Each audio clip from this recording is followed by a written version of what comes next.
რამდენიმე დღეა პოლიცია თბილისში ავტომანქანებისა და მოქალაქეების მასობრივ შემოწმებას და ჩხრეკებს ატარებს.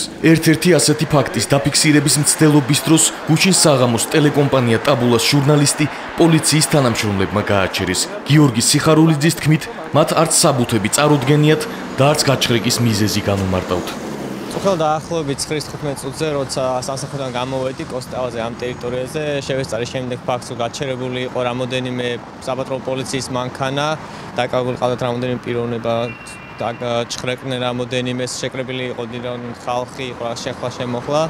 მე ეს ფაქტი მობილური ტელეფონით გადავიღე და ავაფიქსირე და განვაგზავნე გზა.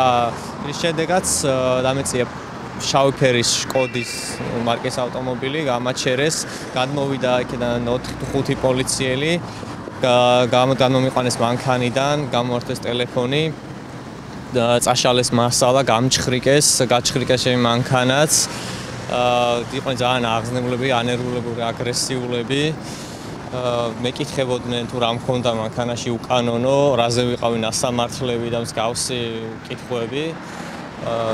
რისთვის ჭირდებოდა ეს ვიდეო მასალა, აინტერესებდა დავდე თუ არა უკვე იგი ინტერნეტზე და საბოლოო ჯამში როცა წაშალეს, ჩაიწერეს ჩემი პირადი მონაცემები. თუმცა შინაგან საქმეთა სამინისტრო საკუთარი თანამშრომლების მხრიდან კანონდარღვევას კატეგორიულად უარყოფს. მოკვლევა ჩატარდა და პოლიციის მხრიდან კანონდარღვევა არ დადასტურდა. ანუ არ დადასტურდა, არ შეურაცხყოფს ის ფაქტი. კანონდარღვევა არ დადასტურდა.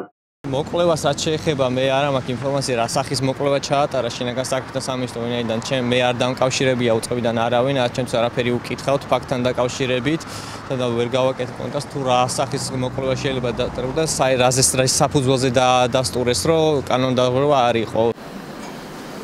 გუშინ ღამით თბილისში პოლიციის თანამშრომლები მასობრივად აჩერებდნენ, ჩხრეკდნენ და ამოწმებდნენ მოქალაქეებს. რიგ შემთხვევებში ადგილი ჰქონდა პოლიციის თანამშრომლების მხრიდან სიტყვიერ შეურაცხყოფას.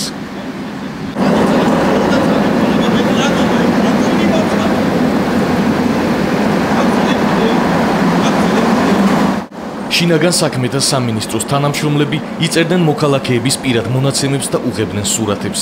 პოლიციის ეკიპაჟების განსაკუთრებული მობილიზება საბურთალოს რაიონში შეინიშნებოდა. 24-25 აგვისტოს ღამეს სოციალური ქსელების მრავალი მომხმარებელი აღნიშნავდა, რომ პოლიციამ ისინი გააჩერა ან ჩხრეკისა და დაკავების ფაქტებს პირადად შეესწრნენ. შინაგან საქმეთა სამინისტროს ინფორმაციით, პოლიცია ჩვეულ რეჟიმში მუშაობს და არავითარი საგანგებო ღონისძიებები არ ტარდება. რეიდები არ არის, რეიდები ნაციონალურ მდროებთან და არ ხარ პოლიციის მუშაობები მუშაობს სრულ რეჟიმში, ატარებს პრევენციულ ღონისძიებებს და კანონის ხარჯებში მოქმედებს. არაფერი განსაკუთრებული არ ხდება ჩვეულებრივ მუშაობს პოლიცია. უწყება და პირადად მინისტრი ირაკლი ღარიბაშვილი აცხადებენ, რომ დანაშაულმა ქვეყანაში იკლო, თუმცა ამის მიუხედავად მასობრივ ეგრეთ წოდებულ პრევენციულ ღონისძიებებს მიმართავენ.